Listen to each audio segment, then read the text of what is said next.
Bom, como você viu aí no título, nesse vídeo eu vou te contar quais são as 5 melhores ações da Bolsa de Valores, na minha opinião, é claro, e a gente vai comentar um pouquinho sobre cada uma delas, os motivos que fazem elas estarem nessa lista. Deixando bem claro aqui logo no começo que esse vídeo não foi feito para você, copiadorzinho de carteira, Sharingan de carteira, preguiçosinho, que não quer estudar, que só veio abrir o vídeo aqui para ir adiantando aí o player do YouTube, olhar quais são as ações e comprar. Esse vídeo não foi feito para você. Isso daqui não é uma recomendação de investimento, é só a minha opinião pessoal sobre 5 ativos que eu tenho na minha carteira, que inclusive são as 5 maiores posições da minha carteira, já que eu julgo serem as 5 melhores ações da bolsa. Fica aí o aviso já de cara aqui no começo do vídeo, e se você não for esse Sharinganzinho de carteira, que só vem aqui para copiar a carteira dos outros, já vai deixando um like aí, por favor, e se inscrevendo no canal, porque você me ajuda demais e passa a receber as notificações dos meus próximos vídeos, beleza? E aproveita para me seguir no Instagram também, que tá aparecendo na tela aqui em algum lugar, porque foi de lá que veio a ideia para fazer esse vídeo, foi uma pergunta que eu recebi bastante por lá. Vamos lá então, a primeira ação aqui do meu top 5 de melhores ações da Bolsa de Valores é a ENGIE, de código de negociação EG3. A ENGIE é uma empresa do setor de energia, mais especificamente ali do segmento de geração de energia, né? O setor de energia é dividido em geração, transmissão e distribuição. A ENGIE é de geração de energia, ela é a maior geradora privada de energia do Brasil, e por si só isso já carrega todos os benefícios aí do setor de energia, né? Como por exemplo a alta previsibilidade e estabilidade de receitas. Eu já gravei um vídeo mais completo aqui pro canal sobre o setor de energia, falando quais são as minhas 3 ações preferidas desse setor e explicando toda a dinâmica do segmento elétrico aqui no Brasil, né? Tanto geração, quanto transmissão, quanto distribuição. Os 3 segmentos. Eu vou deixar esse vídeo aqui no card, caso você queira um material mais completo, mais aprofundado sobre o segmento elétrico especificamente. Aqui a gente vai focar mais na ENGIE, né? Que, como eu falei, é a maior geradora de energia privada do Brasil. Ela atua ali no segmento de geração de energia, mas ela tá também expandindo para o segmento de transmissão de energia, né? Tá adquirindo aí algumas linhas de transmissão para conseguir diversificar mais as suas receitas, o que é excelente. Uma coisa que eu gosto muito na ENGIE é a diversificação da sua matriz energética. Eu acho que isso daqui é um ponto muito positivo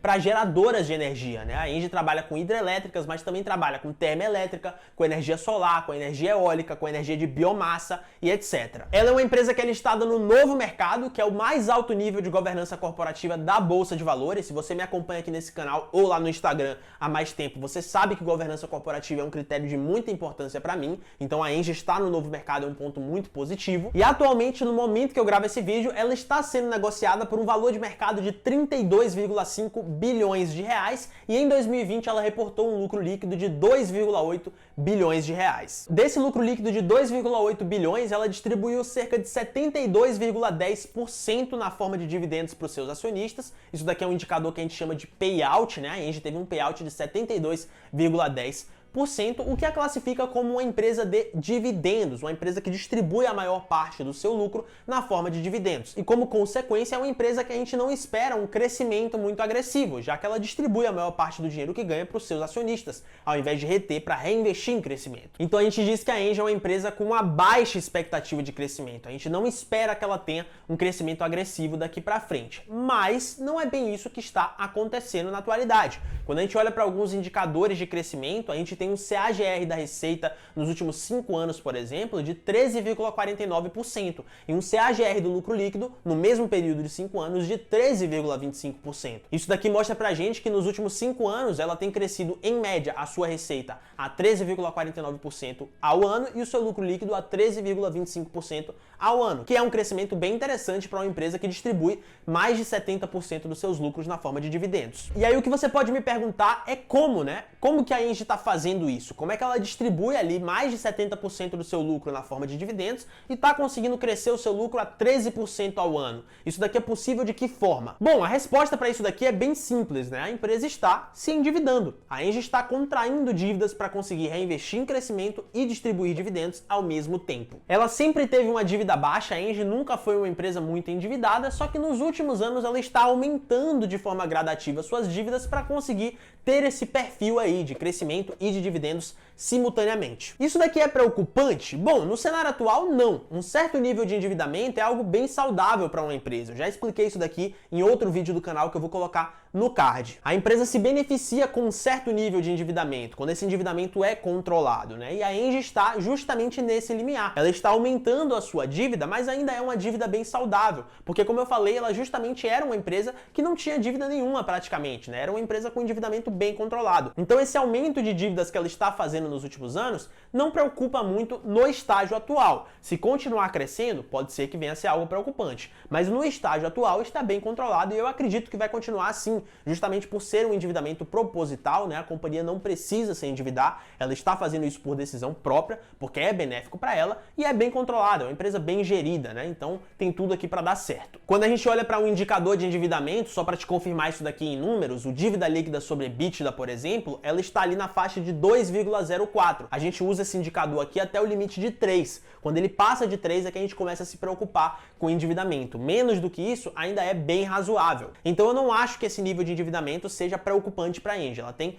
perfeitas condições de lidar com isso, manter esse endividamento controlado, reduzir até se ela quiser, porque é uma empresa lucrativa, uma empresa que consegue gerar bastante caixa, e ela tem aí como distribuir dividendos e crescer simultaneamente, o que é uma situação bem legal para os seus acionistas. A segunda empresa aqui da minha lista de melhores empresas da Bolsa de Valores do Brasil é a M. Dias Branco, de código de negociação MDIA 3, que é a empresa líder aqui no Brasil na fabricação de biscoitos, massas e bolos. Parece um segmento bem específico, né, que não é muito lucrativo, até porque a gente não costuma lembrar das marcas de biscoitos brasileiras, mas eu tenho certeza que você se recorda de algumas das marcas da M. Dias, como por exemplo a Adria, a Richester, a Vitarella e a Piraquê. Ela é uma empresa com marcas bem fortes, com bastante tempo de mercado e que muitas pessoas gostam, né, especialmente no Nordeste, algumas dessas marcas são bem famosas. A M. Dias Branco também é listada no Novo Mercado, que é o mais alto nível de governança corporativa, assim como a Engie, um ponto muito positivo na minha visão pessoal. E ela é uma indústria gigantesca de alimentos, né? Isso daqui é importante de frisar. A M. Dias Branco é a indústria que fabrica esses alimentos, os biscoitos, as massas e os bolos. Ela não é a varejista que vai vender isso daqui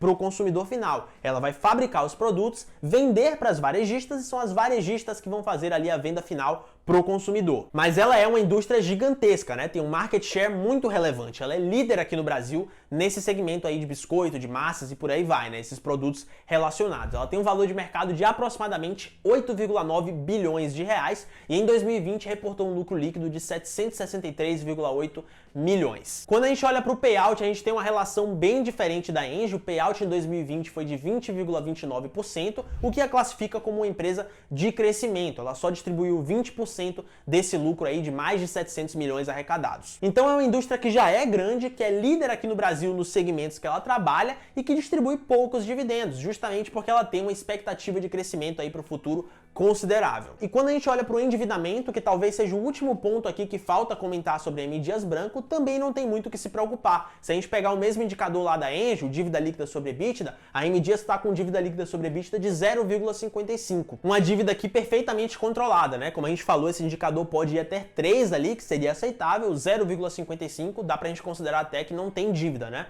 É uma situação aqui perfeitamente controlada. Se você tá assistindo esse vídeo aqui em 2021, quando ele foi lançado, você provavelmente sabe que a M. Dias Branco está enfrentando alguns problemas por causa do preço alto do dólar e por causa do preço alto do trigo. Como a empresa precisa comprar trigo, é a sua matéria-prima, ela precisa comprar trigo para fabricar os seus produtos, e trigo é uma commodity que tem o seu preço atrelado ao dólar, acaba ficando bem pesado para a empresa, porque em 2021 a gente está com um dólar bem elevado, né? Um dólar muito caro. E isso daqui faz com que o trigo seja caro também para a empresa, e isso impacta nos resultados dela. Justamente por isso que a M. Dias está passando por momentos difíceis aqui em 2021, mas é algo perfeitamente normal pro contexto que a empresa vive. No curto prazo isso daqui impacta a empresa porque ela não consegue repassar esses custos de forma imediata para os seus clientes. Ela tem ali um aumento do que ela gasta para conseguir fabricar os seus produtos, mas ela não pode aumentar de uma vez só o preço dos produtos que ela vende. Você não pode subir de forma descabida o preço de um biscoito, por exemplo, em um curto período de tempo. Isso daqui precisa ser adaptado aos poucos. Então, no longo prazo,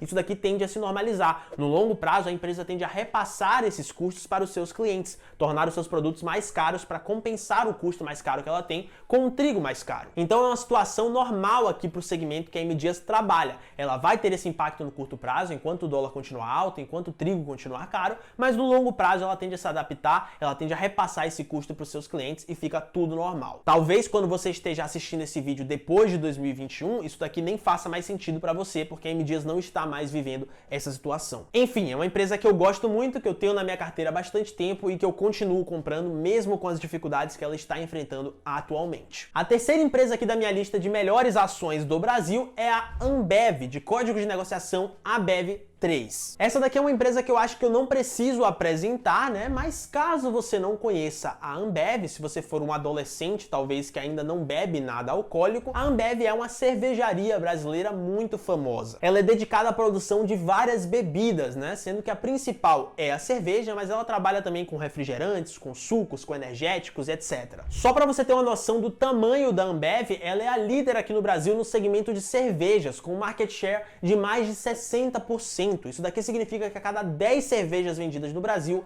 6 são da Ambev. É um número absurdo. E a gente tem várias marcas famosas dentro da Ambev, né? Sejam de cervejas ou não, né? Como cerveja nós temos a Brahma, nós temos a Budweiser, a Skol Beats, a Stella Artois. De refrigerante nós temos o Guaraná Antártica, temos o Gatorade, o Suco do Bem, né? No segmento de sucos e etc. Tem várias marcas muito famosas. Um ponto negativo da Ambev, na minha opinião, em comparação com a Engie e com a M Dias Branco, é que ela não é listada no Novo Mercado, que é o mais alto nível de governança corporativa. Ela é listada no segmento tradicional. Isso daqui significa que as suas ações não têm 100% de tag along, assim como as ações da M Dias e a Engie têm. Ela tem ali um tag along de 80% só. Mas para uma empresa do porte da Ambev, eu acho que isso daqui é bem tranquilo, não tem muita complicação, e ela também só tem ações ordinárias, né, que é uma característica ali das empresas do Novo Mercado, e a Ambev, apesar de não fazer parte, atende essa característica. Então, ela não tem ações preferenciais, o que é muito bom pro sócio, pro acionista. Eu acho que a governança corporativa da Ambev é bem interessante, é uma governança bem aceitável, mesmo que ela não esteja no Novo Mercado, né? Eventualmente aí, quem sabe,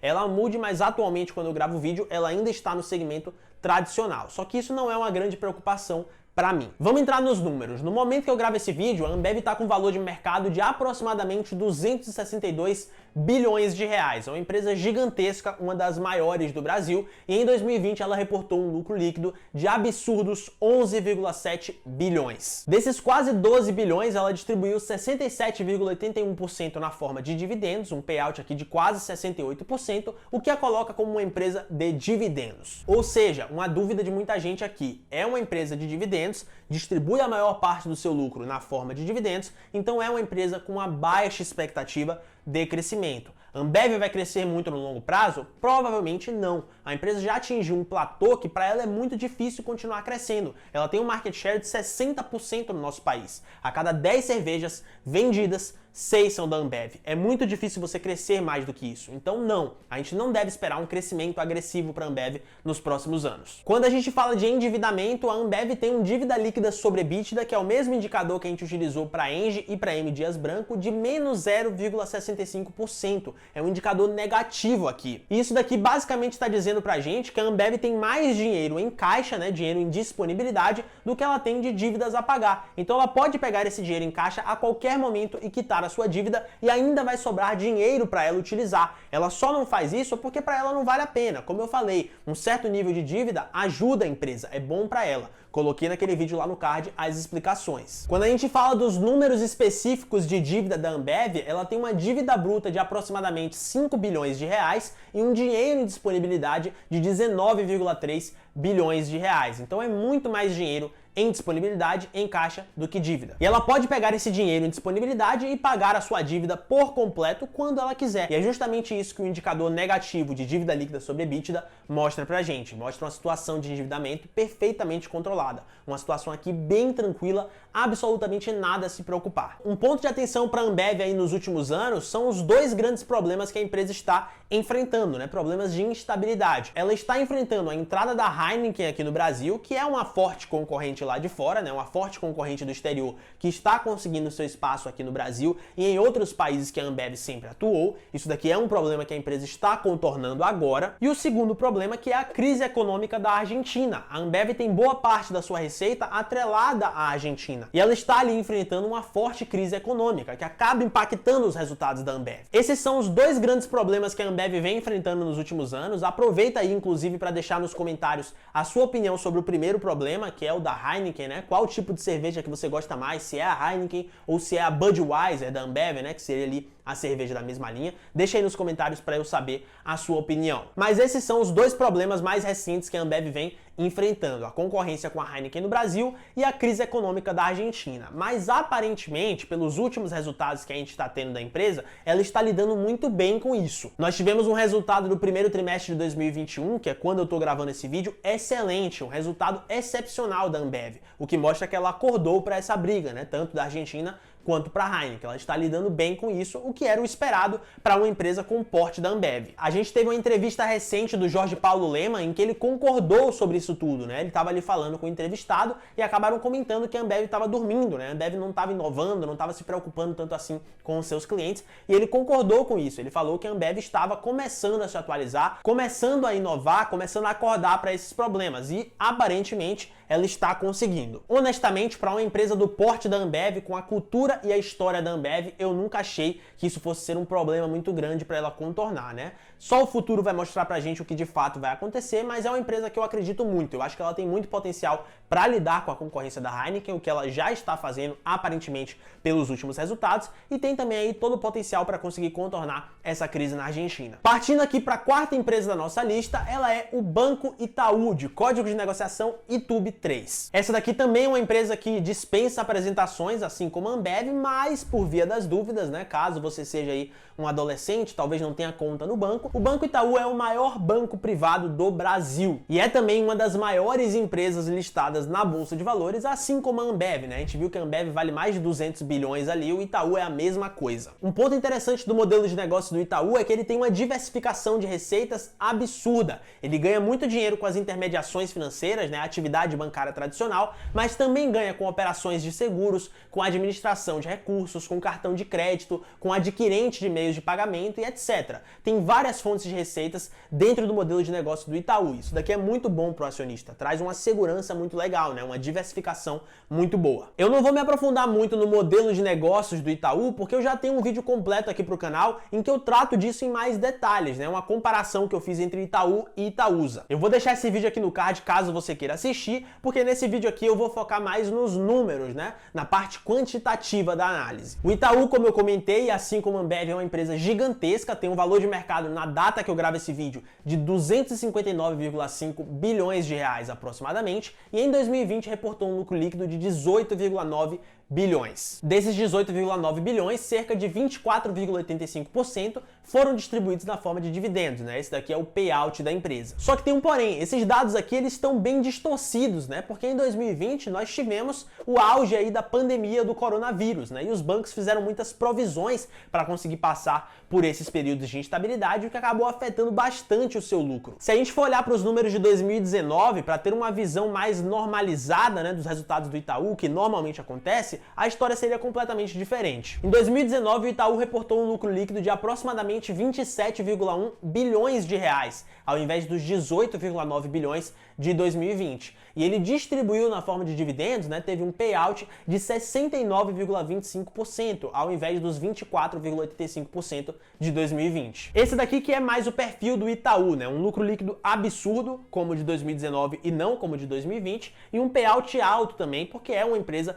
de dividendos. O que aconteceu em 2020 foi bem particular. Os bancos fizeram muitas provisões, o que diminuiu o seu lucro líquido, e eles também reteram ali mais dinheiro dentro de si, distribuíram menos na forma de dividendos, por isso que teve um payout menor, para conseguir suportar o período de mais instabilidade, né? Foi uma precaução que os bancos brasileiros tomaram. Em 2019, onde não existia a pandemia, você vê que os resultados eram bem diferentes. Então é melhor para esse propósito específico desse vídeo a gente balizar os resultados com base em 2019, porque a gente tem um parâmetro mais normal do que normalmente acontece no Itaú e não um ponto bem específico que foi o da pandemia e que provavelmente não vai se repetir nos próximos anos. A lógica é mais ou menos essa, beleza? Mas vamos falar aqui de um ponto negativo do Banco Itaú, que é o mesmo mesmo ponto negativo da Ambev. Ele não está listado no novo mercado, ele está listado no nível 1, que é aqui um nível acima do da Ambev, né? A Ambev era listada no nível tradicional, o Itaú no nível 1, aí tem o nível 2 e acima do nível 2 nós temos o novo mercado. Nenhuma das duas empresas aqui, nem a Ambev nem o Itaú, estão no mais alto nível de governança corporativa. E aí o problema aqui é basicamente o mesmo, você não vai ter 100% de tag along. Nas ações do Itaú, você vai ter só 80% de tag along. É um ponto negativo? Claro que é, seria melhor que estivesse no novo mercado e que tivesse 100% de tag along. Mas não é um grande problema também, principalmente quando a gente compara com o tamanho, né, com a proporção que é o Itaú.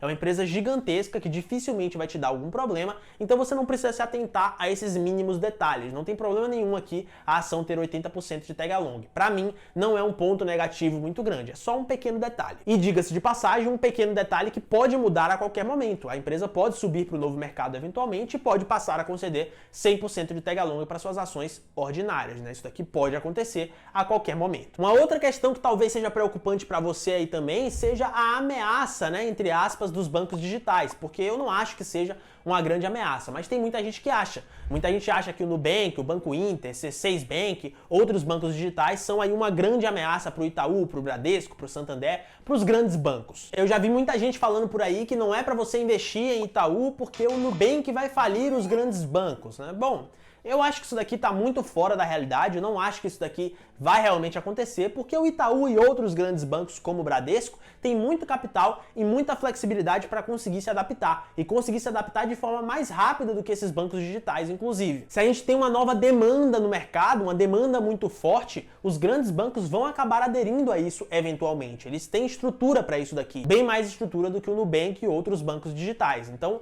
eu não acho que seja uma grande ameaça, eu acho que os bancos vão continuar aí fazendo seu trabalho de forma excelente no longo prazo. E se a gente observar com calma essa questão das demandas, né, das novas tecnologias dos bancos digitais, os grandes bancos já estão aderindo, tá? Pesquisa aí que você vai ver. Enfim, eu não acho que é uma grande ameaça, continuo investindo em ações de Itaú, é aqui uma das minhas ações preferidas na Bolsa de Valores. E para finalizar então, vamos aqui para a última empresa da minha lista, a top 1 das 5 melhores ações da Bolsa de Valores, que é a VEG, de código de negociação VEG3. Eu já tenho um vídeo bem completo aqui no canal com uma análise sobre a VEG, né, uma análise fundamentalista de 2021, passando por todos os pontos. Vou colocar aqui no card caso você queira assistir, é um vídeo bem completo de mais de 50 minutos. Mas caso você não conheça a VEG, ela é uma indústria brasileira que fabrica componentes e equipamentos eletroeletrônicos para serem utilizados por outras indústrias. É um modelo de negócios aqui que eu acho bem interessante. E dentre alguns dos seus principais produtos, nós temos os mais básicos de todos, né? Motores elétricos, geradores, transformadores, compressores,